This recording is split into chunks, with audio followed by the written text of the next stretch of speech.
Hi, it's great meeting you all again.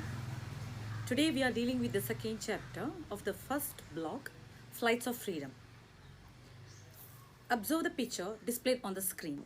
Do you spot any dissimilarities between these two pictures? Yes, of course. In the first one, you can find a warm, cozy family, children experiencing the warmth of their mother.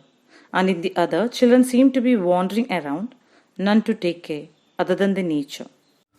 Absolutely right. It is said, since God cannot be everywhere, He created Mother. Mother has become a synonym of love.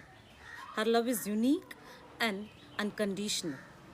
Now, introducing you the second chapter, Any Woman by Catherine Tyner. She is a unique poet among the Irish writers of her time. Let me read the poem aloud. I want you all to listen carefully to the poem. Just before listening to mine, I actually want you all to read the poem by yourself twice or thrice. This will enhance the learning process. If you're really interested, you can pause this video, listen to it, and later continue playing. Now, the poem. Any Woman by Catherine Tynan. I'm the pillars of the house, the keystone of the arch am I. Take me away, and roof and wall would fall to ruin me utterly. I'm the fire upon the hearth, I'm the light of the good sun, I'm the heat that warms the earth, which elsewhere colder than a stone. At me the children warm their hands, I'm the light of love alive. Without me, cold the hearthstone stands, nor could the precious children thrive. I'm the twist that holds together the children in its sacred ring, the knot of love from whose close tether no lost child goes a wandering. I'm the house from floor to roof. I deck the walls, the board I spread, I spin the curtains warp and woof, and shake the down to be their bed. I'm the wall against all danger, their door against the wind and snow. Thou, whom a woman laid in a manger, take me not till the children grow. Hope you might have comprehended the poem. Now, can you identify the speaker? Or to be more precise, who is the I referred in the poem? Yes, it is the mother. Mother, the nucleus or the center of the family.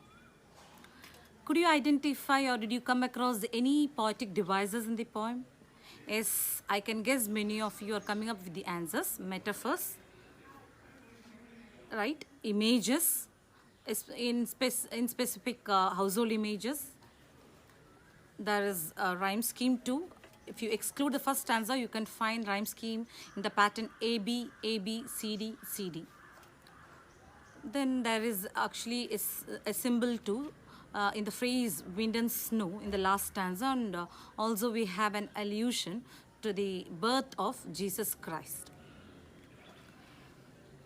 Now, the question is, could you people identify the mood or tone of the poem and the poet? Yes, sad, very sad, expressed in a serious mood, expressing the plight of women. Yes, since you have comprehended all these things, now I think it will be easy for us to go through the entire poem. Let's analyze stanza by stanza. I'm the pillars of the house, the keystone of the arch am I. Take me away, and roof and wall would fall to ruin me utterly. What is pillars? I know you're familiar with it. What is the keystone of the arch? Yes, this is the keystone, the red stone that you find in the middle. What happens if the pillars and the keystones are removed? Yeah, the house or the structure will be shattered or collapsed. Here, Catherine Tynan metaphorically equates mothers to the pillars and the keystone. Without her, there is no support for the family. Now look at the fourth line of the first stanza. Ruin me utterly. Me stands for the mother. How does it ruin her? Yes, the identity of a woman and the harmony of the family are complementary. She cannot exist without her family and vice versa. The family cannot do without her. So the poem begins with a metaphorical statement. What is metaphor? Yes, comparing two things. How is it different from simile? Yes, in simile we use words like or as to compare. A metaphor is a direct comparison between two unlike things, stating that one is the other or does the action of the other without the words like or as. And the pillar of the house is one example, where I, mother, is compared to the pillar, the keystone of the arch, mother, compared to the keystone. You can find various such metaphorical comparison throughout the poem. Now, a glance at the second stanza. I am the fire upon the hearth, I am the light of the good sun, I am the heat that warms the earth, which elsewhere colder than a stone. The new word in this stanza is hearth. Hearth means oven or fireplace. Here, mother's love is compared to fire upon the hearth and the light of the good sun. Heat and light is associated with energy, and hence mother's love gives energy. That is, like a fire, she is always burning to make others active, and hence without her the hearth would remain cold. The third stanza. At me the children warm their hands, I am the light of love alive. Without me cold the hearthstone stands, nor could the precious children thrive. Children warm their hands at her. It means mother is always there for you to seek comfort and protection, where it is never refused, both during the happy and hard times. Without me the cold the hearthstone stands. Hearthstone means stone or brick or cement floor for a hearth or a fireplace. Mother provides love and warmth to enable them to thrive or grow. Hearthstone stands cold refers to her role in cooking. It may imply her role in preparing spiritual food. Now, moving on to the fourth stanza. And the twist that holds together the children in its sacred ring, the knot of love from whose close tether no lost child goes a wandering. The new words in these stanza is one is the twist. Twist. Look at this picture.